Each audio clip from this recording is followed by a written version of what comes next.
रोज बोले जाने वाले confusing words with example. First word as. As as as का मतलब होता है जैसा। एग्जाम्पल है जैसा मैं करता हूँ वैसा करो। Do as I do. Do as I do. Next word is like. Like का मतलब होता है की तरह या फिर के जैसा। बच्चों की तरह व्यवहार करने की कोशिश मत करो। Don't try to behave like a child. Don't try to behave like a child. Next word is all together.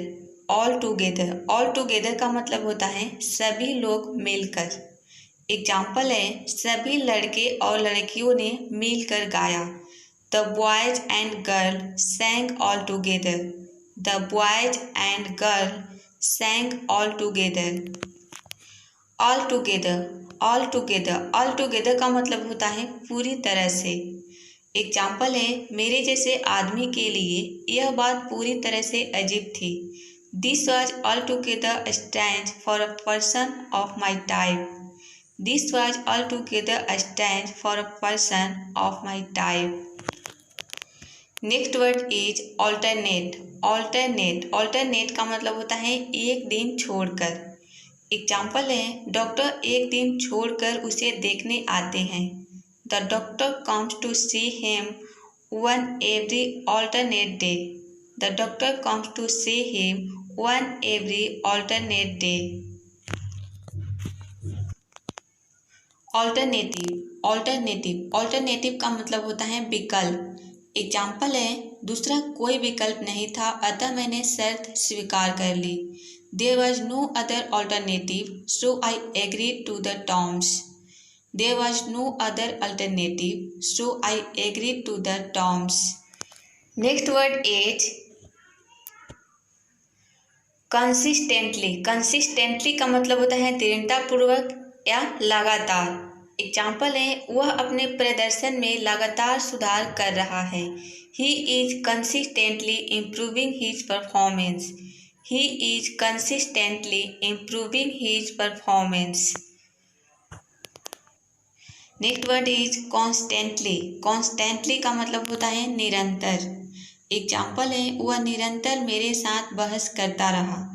He constantly argued with me. He constantly argued with me. Next word is already. Already का मतलब होता है सभी लोग और सभी चीज़ें तैयार। एग्जाम्पल है जब अध्यापक पहुँचे तो हम सब जाने को तैयार थे। We were all ready to go when the class teacher arrived. We were all ready to go when the class teacher arrived. Next word is already. Already का मतलब होता है पहले से ही तैयार रहना। एग्जाम्पल है अध्यापक के पहुंचने से पहले हमने लिखना शुरू कर दिया था। We had already begun writing when the class teacher arrived. We had already begun writing when the class teacher arrived. Next word is always. Always. Always का मतलब होता है सभी तरह से। योजना सभी तरह से आम जनता को स्वीकार्य थी। The scheme was in all ways acceptable to masses. The scheme was in all ways acceptable to the masses. Always.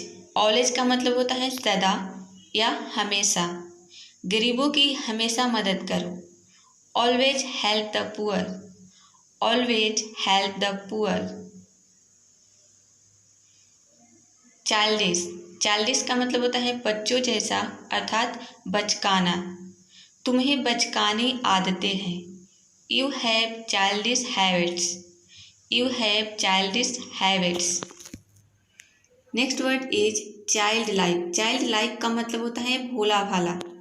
Example है हम उसकी बच्चों जैसी आदतें पसंद करते हैं। We like his childlike habits. We like his childlike habits. Next word is bazaar. Bazaar का मतलब होता है बाजार यानी कि मार्केट। वह वस्तुएं खरीदने के लिए बाजार गई। She went to bazaar for shopping. She went to bazaar for shopping.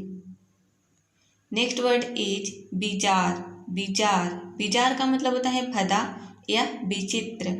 Example है, वह विचित्र ढंग से कपड़े पहनती है। She dresses in a bizarre manner. She dresses in a bizarre manner. Bore, bore, bore का मतलब होता है जंगली सुअर। एग्जाम्पल है, शिकारी ने एक जंगली सुअर का शिकार किया। The Hunter shot a wild boar. The Hunter shot a wild boar. Bore, BORE, इस बोर का मतलब होता है छेद करना।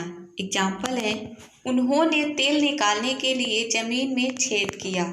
They bore a hole in a soil to take out oil.